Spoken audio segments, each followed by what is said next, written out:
আগে শেষ প্রচারে রোড শো তৃণমূল প্রার্থী নূর আলমের। রোড শোয়ে অংশ নিলেন অভিনেত্রী বীরভূমের সাংসদ শতাব্দী রায়। মঙ্গলবার দুপুরে শামশেরগঞ্জের কাঁকুড়িয়া মোড় থেকে শুরু হয় নূর আলমের শেষ বেলার প্রচার। হুটখোলা গাড়িতে শতাব্দী রায় ছাড়াও ছিলেন জঙ্গিপুরের সাংসদ খলিলুর রহমান, জেলা পরিষদের সভাধিপতি রুবিয়া সুলতানা।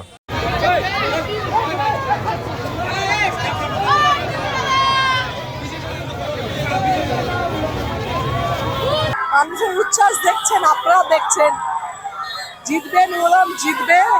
এবং মানুষের ভরসা, আস্থা তৃণমূলের প্রতি আছে, মমতা ব্যানার্জির প্রতি আছে, অভিষেক ব্যানার্জির প্রতি আছে।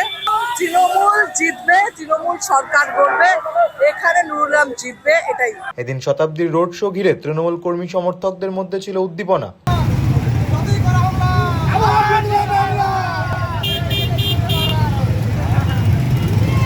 মনমোহিনী হেলথ কেয়ার, স্বাস্থ্যসেবায় অটুট শ্রেষ্ঠত্বের শিরোপা।